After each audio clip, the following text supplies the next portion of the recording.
सारी संगत की हजूरी च ते जथेदार सरदार रणजीत सिंह जी सिंह साहब असीं तुहानूं जी आयां कहने आ ते फतेह दी सांझ पाउने आ। वाहिगुरू जी का खालसा वाहिगुरू जी की फतेह। हमेशा इतिहास च कुछ शख्सियतां इहो जिहियां हुंदियां जिहड़ियां सानूं प्रेरणा ते सेध दिंदियां जां जिन्हां तो असीं प्रेरणा ते सेध लैंदे आ। कुछ शख्सियतां हुंदियां जिन्हां दी बुत प्रस्ती कीती जांदी आ, पर इतिहास की शख्सियत जिन्हों मान सन्मान दिता जाता है साडे दिलों च वसदी आ, वो हमेशा प्रेरणा ते सेध देऊगी सानू।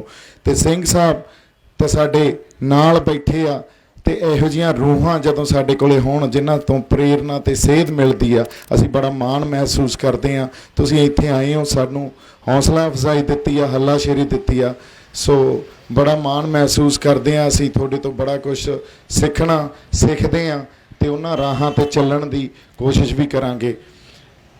तुहाडे नाल दो चार गल्लां साझीਆਂ करनियां सी ਜਿਹੜੀਆਂ मैं समझदा बड़ियां जरूरी आ।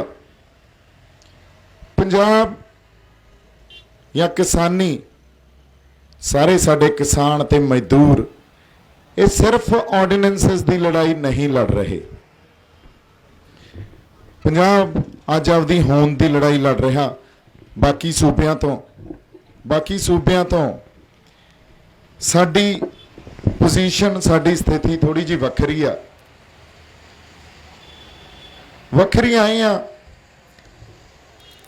साडे तो साडी धरती खोण की साजिश रची जा रही आ। हालांकि ये साजिश पिछले 40 50 60 या 70 सालों तो रची जा रही आ, पर हुण प्रतੱਖ रूप च साडे सामने आ गई आ। एक रूप उहदा तुसीं साडे नाल गल्लां करके गए हो, सानू ये गल साडे नाल साझी कीती है। प्रवास बहुत वड्डा मसला पंजाब लई। प्रवास क्यों हो रहा, असीं उन्हां हालातां नाल हजे तक मुखातम ही नहीं होए। साडी कोई यूनीवर्सिटी किसी विद्यक अदारे ने किसी बुद्धिजीवी ने इस ते गल ही नहीं कीती। इत्थों साडे समाज का बनतर भी जिथे असीं पहुँच चुके हैं वो समझ आ जाती है। साडे प्रवास लगातार सानू साडी धरती नालों तोड़ रहा, साडियां जड़ां नालों तोड़ रहा। उस तरह सरकार या सरकारां दियां समय समय तो सरकारां दियां नीतियां ने सानू साडी धरती नालों ते साडे फलसफे नालों तोड़िया। ये प्रतੱਖ रूप च इन्हां ऑर्ਡੀਨੈਂਸਸ के थ्रू साडे सामने आ गई है गल, क्योंकि गुरु नानक साहब का फलसफा जिहड़ा साडियां रूहां च वसदा। जिवें मैं हमेशा संगत नाल ये गल साझी करदा हुन्ना, जिद्दां गुरु नानक साहब ने पांदे दी फट्टी ते एकमकार वाहता सी, उद्दां ही एक कौम की विलखणता, साडी कौम की खुदमुख्तियारी ते साडी कौम का स्टेटहुड डिसाइड करता सी। साडे च सॉवरनिटी की भावना, आज़ादी की भावना उद्दां ही देती सी। जदों गुरु नानक साहब ने जनेऊ पाउण तो मना करता सी, उद्दां ही असीं सिस्टम नूं जां मन्नियां होईयां धारनावां नूं जिहड़ियां साडे मनां ते मानसिक तौर ते साडे उत्ते गलबा पाउंदियां सी, उन्हां दा खंडन शुरू करता सी। इस तरह जदों गुरु नानक साहब ने कहा पवन गुरु पानी पिता माता धरत महत, हुण जिवें असीं साडी धरती नाल जुड़े आ, असीं तां दर्जा जिहड़ा गुरु नानक साहब ने दिता मां दा दर्जा दिंदे आ साडी धरती नूं। गल साडी रूहां दी आ, साडी रूहां च वसी आ साडी धरती। ते जे सरकार ने समय समय तो साडे नाल साजिशां रचियां, साडे खिलाफ साजिशां रचियां, साडे इतिहास ते हमले कीते, साडे पाणियां ते हमले कीते, साडी मां बोली ते हमले कीते, साडे ग्रंथां ते हमले कीते, या साडे श्री गुरु ग्रंथ साहब नूं भी अज असीं ये कह सकते हैं भी उत्थे भी हमले कर रहे आ। पर एक गल सरकार दे समझ च आ गई, साडे ते नशे भी दिते, जवानी नूं बेरोजगारी भी दिती, पर एक गल प्रतੱਖ रूप च सरकार ने भी समझ ली भी ये आपदी धरती नाल जुड़े आ, इन्हां दा फलसफा इन्हां दी धरती च पिया, इन्हां नूं इहदी धरती नाल जोड़ो। जदों धरती नालों टुट गए, इन्हां दी विलखणता, इन्हां दी खुदमुख्तियारी, इन्हां च आज़ादी दी सॉवरनिटी दी भावना जिहड़ी गुरु नानक साहब दे गए सी या 10वें पातशाह साडे अंदर दे गए सी, वो टुट जूगी। ते सानू साडी धरती नालों तोड़िया जा रहा अज। इस करके पंजाब आपदी होंद की लड़ाई लड़ रहा जी। पंजाब दे इस लड़ाई विच जदों ਜੇ ਅਸੀਂ ਸਿਰਫ ਅੱਜ ਸਾਡੇ ਇੱਕ ਹੋਰ ਅਸੀਂ ਖਤਾ ਖਾ ਜਾਂਦੇ ਹਾਂ ਜਦੋਂ ਅਸੀਂ ਕਿਸੇ ਮੁਸੀਬਤ ਨਾਲ ਲੜਦੇ ਹਾਂ ਜਾਂ ਕੋਈ ਮਸਲਿਆਂ ਨਾਲ ਲੜਦੇ ਹਾਂ, ਅਸੀਂ ਹਮੇਸ਼ਾ ਮਸਲਿਆਂ ਨੂੰ ਹੀ ਮੁਖਾਤਬ ਹੁੰਦੇ ਹਾਂ, ਮਸਲਿਆਂ ਦੇ ਨਾਲ ਲੜਨਾ ਸ਼ੁਰੂ ਕਰ ਦਿੰਦੇ ਹਾਂ। ਪਰ ਮਸਲੇ ਕਿਸੇ ਹਾਲਾਤ ਚੋਂ ਪੈਦਾ ਹੁੰਦੇ ਆ, ਕਿਸੇ ਖਾਸ ਤਰ੍ਹਾਂ ਦੇ ਹਾਲਾਤ ਦੀ ਦੇਣ ਆ ਉਹ ਮਸਲੇ। ਅਸਲੀ ਉਹਨਾਂ ਹਾਲਾਤਾਂ ਨੂੰ ਕਦੇ ਮੁਖਾਤਬ ਹੀ ਨਹੀਂ ਹੁੰਦੇ, ਉਹਨਾਂ ਦੀ ਗੱਲ ਹੀ ਨਹੀਂ ਕਰਦੇ, ਉਹਨਾਂ ਨੂੰ ਸੰਬੋਧਨ ਹੀ ਨਹੀਂ ਕਰਦੇ।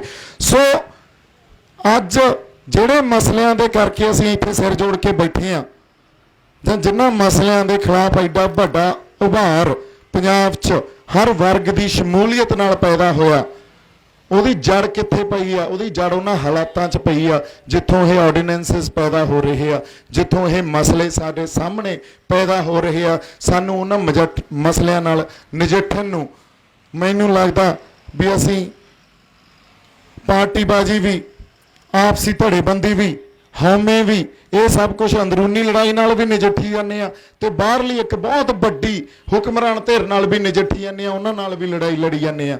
ਸੋ ਸਭ ਤੋਂ ਵੱਡੀ ਜਿਹੜੀ ਖਤਾ ਖਾਣ ਵਾਲੀ ਜਾਂ ਅਸੀਂ ਹਮੇਸ਼ਾ ਖਾਂਦੇ ਰਹੇ ਆ, ਉਹ ਇਹ ਗੱਲ ਆ ਵੀ ਅਸੀਂ ਹਾਲਾਤਾਂ ਨਾਲ ਮੁਖਾਤਬ ਨਹੀਂ ਹੁੰਦੇ। ਜਦੋਂ ਸੰਤ ਜਰਨੈਲ ਸਿੰਘ ਭਿੰਡਰਾਂਵਾਲਿਆਂ ਨੇ ਖੁਦਮੁਖਤਿਆਰੀ ਦੀ ਗੱਲ ਕੀਤੀ, ਜਾਂ ਸੰਤ ਜਰਨੈਲ ਸਿੰਘ ਭਿੰਡਰਾਂਵਾਲਿਆਂ ਨੇ ਇਹ ਗੱਲ ਕੀਤੀ ਪੰਜਾਬ ਤੋਂ ਸਾਡੇ ਪਾਣੀਆਂ ਨੂੰ ਖੋਹਿਆ ਜਾ ਰਿਹਾ, ਜਾਂ ਸਾਡੀ ਵਿਲੱਖਣਤਾ ਦੀ ਗੱਲ ਕੀਤੀ, ਜਾਂ ਸੰਤਾਂ ਨੇ ਸੈਕੂਲਰਿਜ਼ਮ ਜਿਹੜਾ ਵੰਨ ਸਵੰਨਤਾ ਉਹਨੂੰ ਪ੍ਰੋਟੈਕਟ ਕਰਨ ਦੀ ਗੱਲ ਕੀਤੀ, ਤਾਂ ਸਾਡੇ ਤੇ ਹਮੇਸ਼ਾ ਹੀ ਵੱਖਵਾਦੀ, ਅੱਤਵਾਦੀ ਜਾਂ ਸਾਡੇ ਤੇ ਦੋਸ਼ ਲੱਗਦੇ ਰਹੇ ਵੀ ਇਹ ਤਾਂ ਖਾਲਿਸਤਾਨੀ ਆ।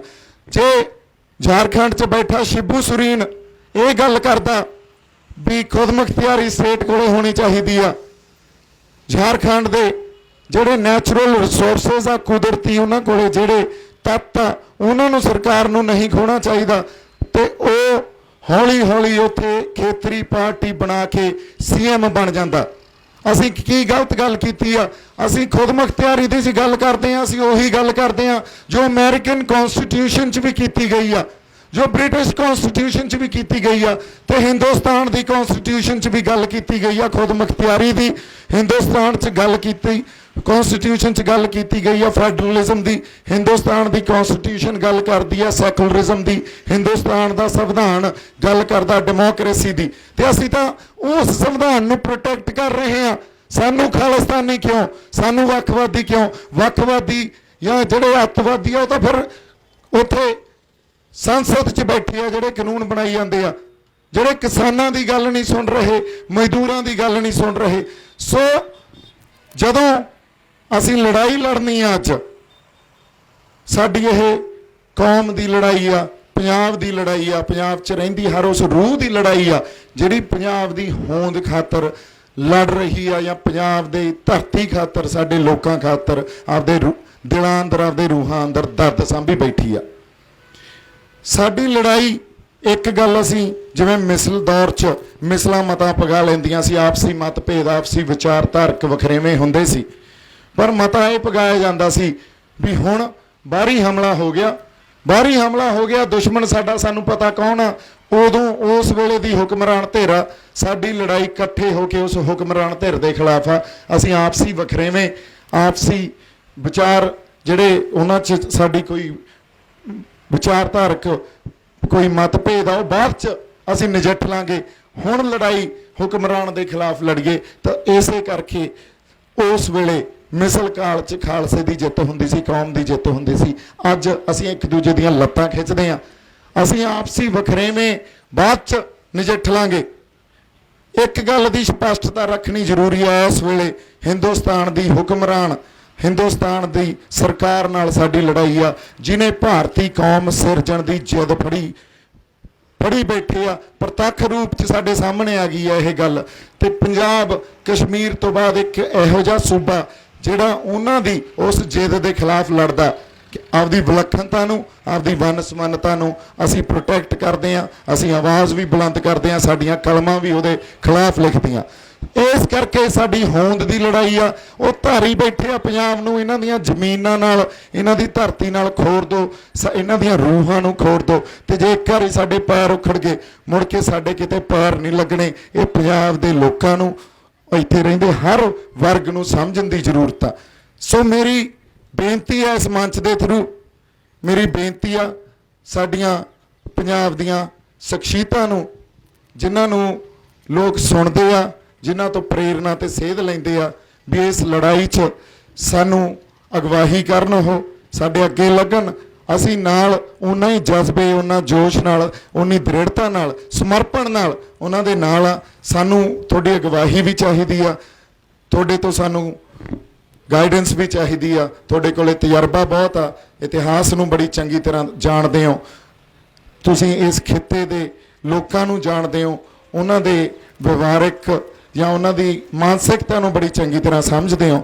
ਤਾਂ ਹਰ ਸ਼ਖਸੀਅਤ ਨੂੰ ਜਿਹੜੀ ਪੰਜਾਬ 'ਚ ਬੜੀ ਦੇਣ ਆ, ਪੰਜਾਬ ਦੀ ਮਿੱਟੀ ਨੂੰ, ਉਸ ਸ਼ਖਸੀਅਤ ਦੀ, ਉਹਨਾਂ ਨੂੰ ਬੇਨਤੀ ਆ ਵੀ ਸਾਡੀ ਅਗਵਾਈ ਕਰਨ। ਇਹ ਲੜਾਈ ਪੰਜਾਬ ਦੀ ਹੋਂਦ ਦੀ ਲੜਾਈ ਆ। ਬੜੀ ਵੱਡੀ ਸਰਕਾਰ ਨਾਲ, ਹੁਕਮਰਾਨ ਧਿਰ ਨਾਲ ਅਸੀਂ ਲੜ ਰਹੇ ਹਾਂ। ਤਾਂ ਇੰਨੀਆਂ ਕੁ ਬੇਨਤੀਆਂ ਕਰਦਾ ਹੋਇਆ ਮੈਂ ਤੁਹਾਡੇ ਤੋਂ ਇਜਾਜ਼ਤ ਲੈਣਾ ਜੀ। ਤੇ ਵਾਹਿਗੁਰੂ ਜੀ ਕਾ ਖਾਲਸਾ, ਵਾਹਿਗੁਰੂ ਜੀ ਕੀ ਫਤਿਹ। ਬਹੁਤ ਸਾਰਾ ਪਿਆਰ ਸਤਿਕਾਰ ਸੰਗਤ ਨੂੰ। ਤੇ ਸਿੰਘ ਸਾਹਿਬ ਤੁਸੀਂ ਆਏ ਹੋ, ਸਾਨੂੰ ਬੜੀ ਹੌਸਲਾ ਤੇ ਹੱਲਾਸ਼ੇਰੀ ਦਿੱਤੀ ਆ। ਬਹੁਤ ਬਹੁਤ ਪਿਆਰ ਸਤਿਕਾਰ, ਤੇ ਹਮੇਸ਼ਾ ਹੀ ਤੁਹਾਡੇ ਤੋਂ ਅਸੀਂ ਸਿੱਖਦੇ ਰਵਾਂਗੇ। ਤੇ ਜੀ ਆਇਆਂ ਨੂੰ ਇੱਕ ਵਾਰੀ ਫੇਰ ਜੀ, ਸਤਿ ਸ਼੍ਰੀ ਅਕਾਲ।